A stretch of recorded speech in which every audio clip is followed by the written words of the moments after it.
Yo, what's up, everybody? This is William from 40 Billions back with another video. And today I wanted to do pretty much a review of the Meta interview process and what it was like going through the interview process. I just heard back I didn't get the position, but it was quite the journey going through making this series where I'm preparing for the Meta interview, going through several different mock interviews. I had the chance to film two for the Meta interview, and then also another one prior to that, just to get me some experience with interviewing. And everybody said I did really well during the mock interviews. I will kind of go through what the interview process is like, so that way you guys are able to kind of learn from this experience.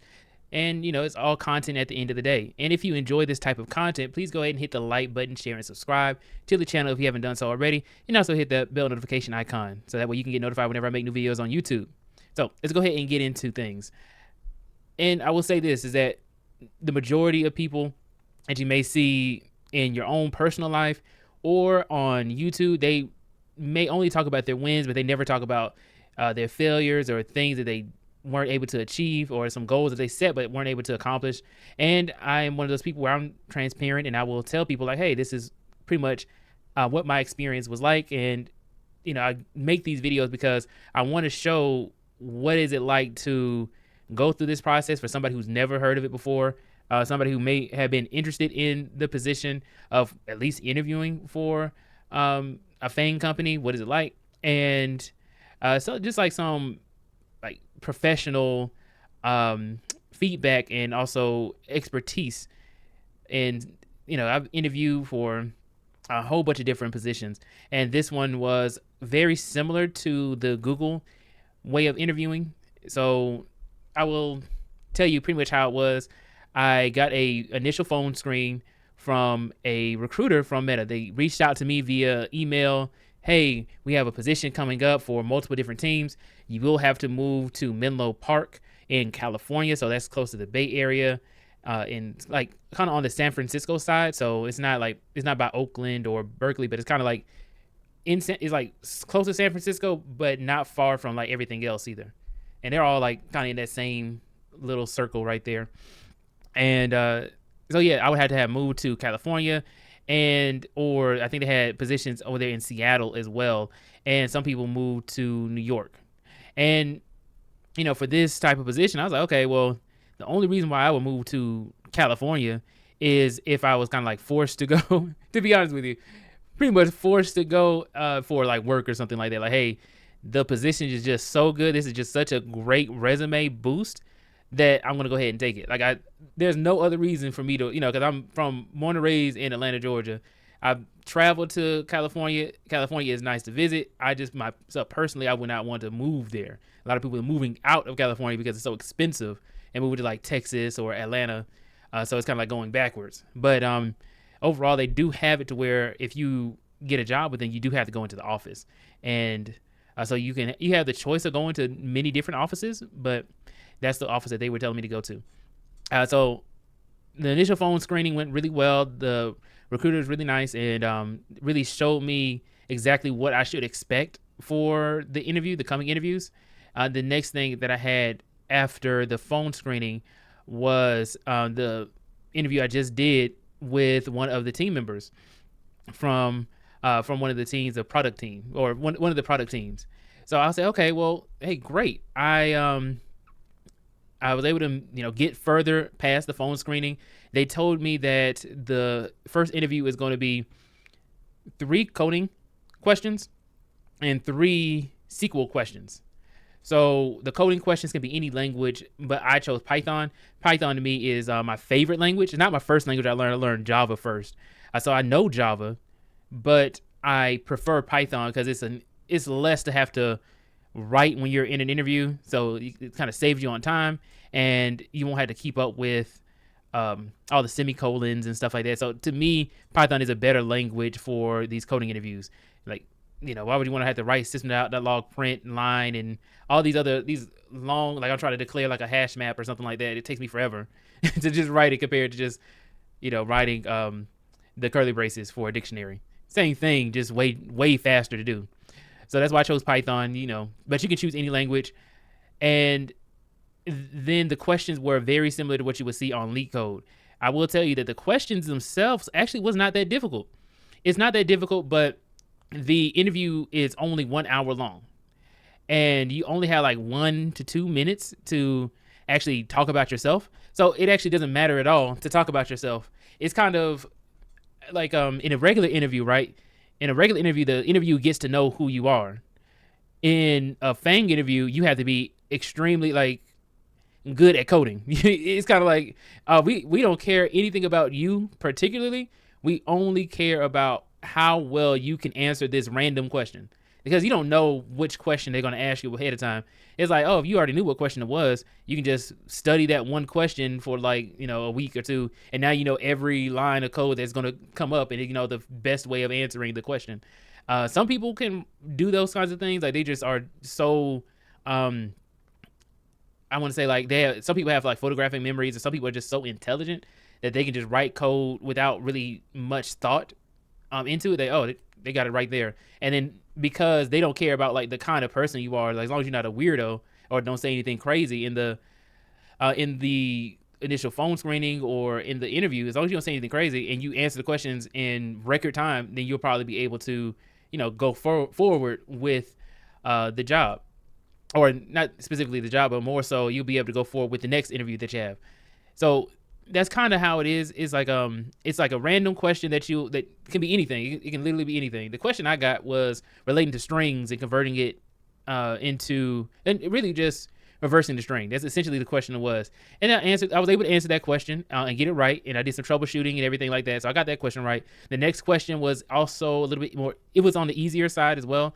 This question was talking about dictionaries and lists. It was a list nested inside of a dictionary, and then you had to kind of loop through and be able to figure out the frequency of a string that shows up within a list. So that's kind of like that was kind of like the question. It's not the exact question, but that's similar to what it was. And I did not have enough time for like the last question. So 3 questions is actually a lot, even if it's like an easy question. Because the only way you can answer 3 LeetCode questions within 25 minutes is if you probably had already heard the question before, and you had like, if the question is just so, oh, I already heard it before, I can just answer it. Like they ask you something they ask you something that's so simple, but it's like when you're actually in a job setting, there's almost never going to be a reason why you would reverse a string. There's almost never a use case for something like that. It's something that you can do, but you're most likely not going to do that in an actual job. Now the one about looping through a list within a dictionary, that, and then like figuring out the frequency, that one is a little bit more catered towards, okay, something I can see you actually doing within a job environment.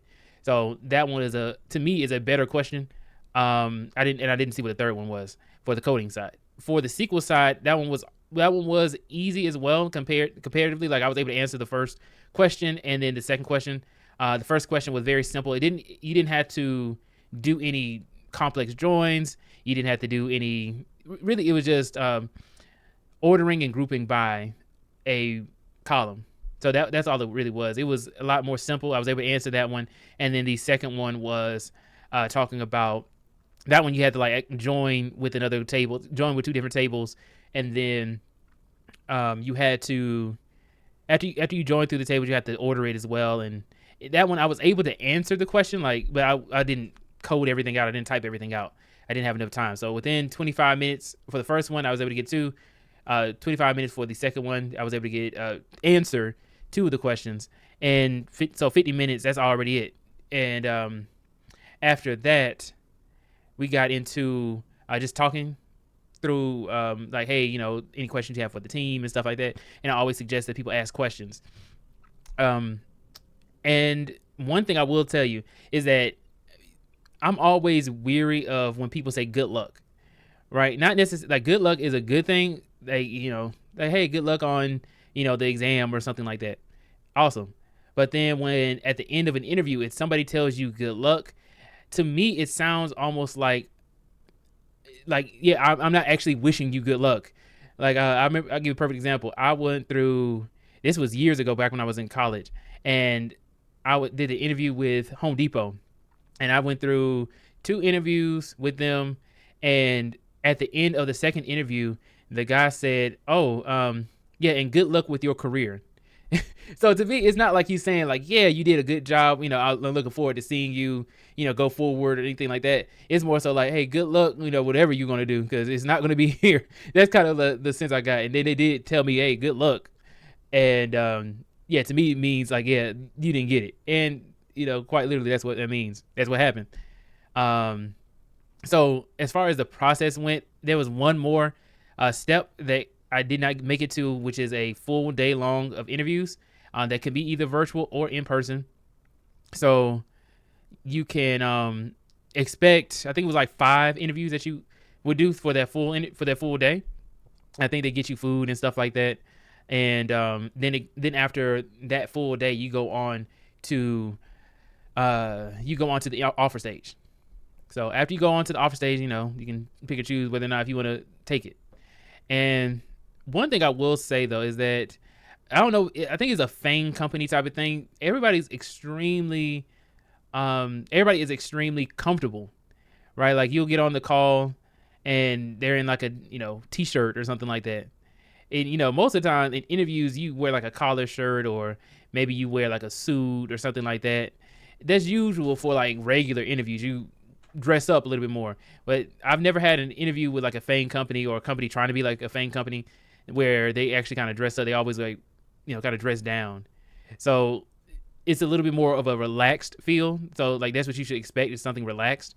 It's the expectations are high, but it's a relaxed feeling. The only thing is that don't let that stop you. Like don't go along with like the relaxed feeling. I should say that, because you get too relaxed, it's easy for you to slip up and miss out on opportunity. Sometimes when you get too relaxed, they relax you so much that you talk too much. And when you talk too much, you lose out on the opportunity, because hey, they may get up on the call and they may say something like, oh yeah, and they want you to kind of go along with them. They'll say something that is not PC, or they'll say something that like, oh man, I hate this, or something like that. Oh, like in this interview, in one of my interviews, they said something about like, oh man, it's just one of those stupid things, And then like if I say, hey, yeah, it's real stupid or something, that is a perfect way for them to say, oh, okay, well, I may not outright disqualify you for that specifically, but that did not help you. So never go into the interview getting too comfortable. Don't really talk too much either. Only talk about things that are necessary. And yeah, overall, I got an email from them. They said that they can't give any feedback for compliance reasons. So if you're like, I know in the past they used to say, oh yeah, ask the interviewer for feedback. And really they kind of got rid of that. They got rid of you being able to ask for feedback, like, hey, how can I become a better candidate if I don't know what I did wrong? They just kind of don't give you the job and don't tell you what you did wrong. You just, we'll never speak to you again. Right? Or they'll wait. You have to wait like another 6 months before you can get the opportunity again, and then go or with another team, and you can go ahead and apply for another position. But it's kind of how it is. Like they just tell you no, and then that's supposed to be it. So that's what I think. Overall, if you are going through the Meta interview process, I would say I think I like it better than Google's interview process a little bit, because they gave you a lot more. They gave you more resources to help you, and then also their platform that they use for you to code was way better than Google's process. Google gives you like a Google Doc, and you just type in there with like no autocomplete or anything like that, no suggestions, no nothing. You just writing on a Google Doc, and you have to have the spacing right. You have to go through, and even if you get the question right, you have to improve the question and or find the most optimal solution for the question. And they want to give you the minimum amount of hints. You just have to be able to just know it. So I do like Meta for that part of the interview process. As far as like the technology they use, their career profile is really good. They give you sample questions on their career profile. You can they track like all your email correspondence. So it's a lot of things that Meta does extremely well when it comes to the technology. The way they set up the interviews is really good too, because they push it out a long time. You should expect between 2 to 3 months for the whole interview process. So whenever some people, like, if you, let's say this, right? I was recently laid off from my job back in April 2024. Right now it is June of 2024. So I've been laid off for a little while. And I will tell you guys is that whenever you're telling, like, let's say you tell people that you got laid off, and after you tell them that you got laid off, they think that you can just get another job in like a week or two. Like, oh yeah, you can get another job, and they don't realize that you are studying every single day for an opportunity to work at a company that can help you within your life. But it takes 2 to 3 months for just that process to go all the way through. So it's a lot of time that you have to invest. It's a lot of things you kind of have to sacrifice as far as your time. But it's, regardless of getting the position or not, it's still worth it to be able to get yourself in that mindset of, hey, I have to be able to interview. I have to put myself out there, gain more visibility. So that is that. One more thing is that for this position, it was interesting that they reached out to me for it via email. So they may have seen me somewhere else and got my resume that way. But what I will say is that I did not have a reference for this position. It's kind of like you have the highest ability to be able to get the job if you have a reference from somebody who's working there.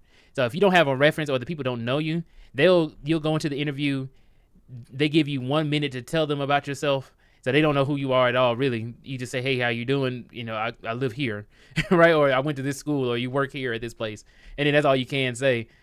And that's all you really can say. You can't really do too much as far as your personality. And then if they ask you a question that you haven't already researched or already seen, and you have to kind of like figure it out, you won't have really enough time to answer all the questions, unless you just like you can see a problem you've never seen before and answer it in like 10 minutes, right? Even if you answer a question in 10 minutes, and then you still wouldn't have enough time to answer all 3 questions, because you would have to take at least 30 minutes to answer all 3 questions. If you had 10 minutes for each question, you still wouldn't be able to fit in the 25-minute time frame. So I don't know. It's kind of hard. It's like you would have to answer a question, like a random coding question, in like record time, 5 minutes or something like that. 7.5 minutes for 7.5 minutes per question. So that's how fast you would have to be able to answer all these questions. And then what else?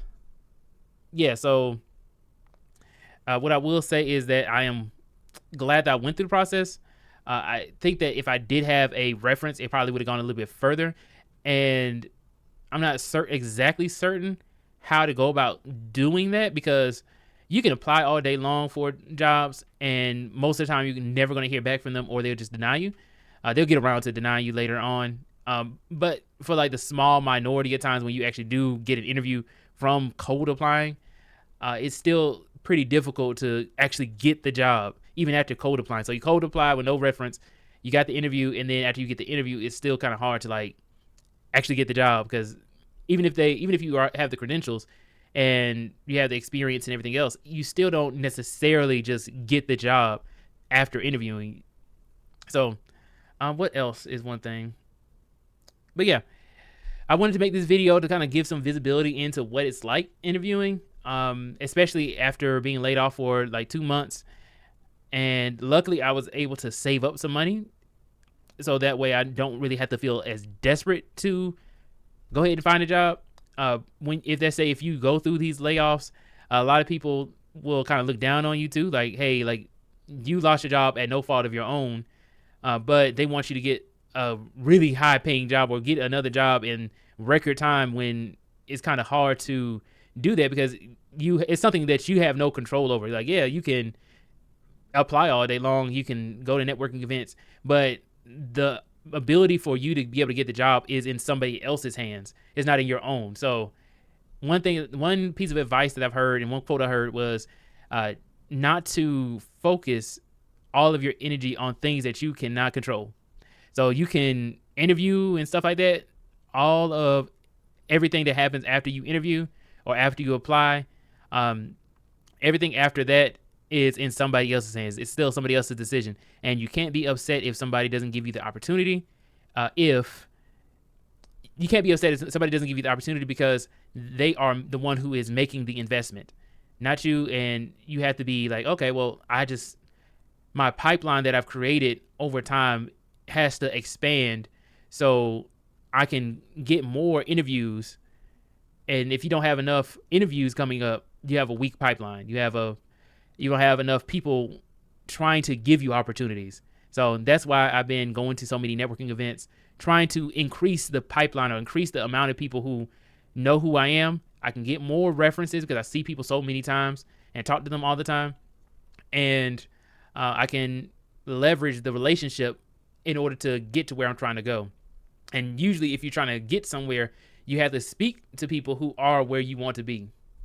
That being said, guys, hopefully this provided some value and some visibility and some awareness for people who may not know what is it like to interview for a position with the FANG company. So hopefully this helped out with you guys. I will see you all in the next video. Please go ahead and like, share, and subscribe if you haven't done so already. And also hit that bell notification icon if you want to be notified whenever I make new videos on YouTube. Also, hit the link in the description down below to hit the link for Temu, so that way you can either download or reinstall the Temu app so I can get an affiliate link through them. I am partnering with Temu right now, and they have a promotional deal that you guys can take advantage of in the link in the description. All the information is down there. With that, also, please go ahead and check out the Before the Billions newsletter that I have on Substack. I have a link to my newsletter down below, and I also have a link to my Discord, so that way you can speak with either me or anybody else within the BTB squad. I would really appreciate it. I'll see y'all in the next video. Please do not forget to build your billions.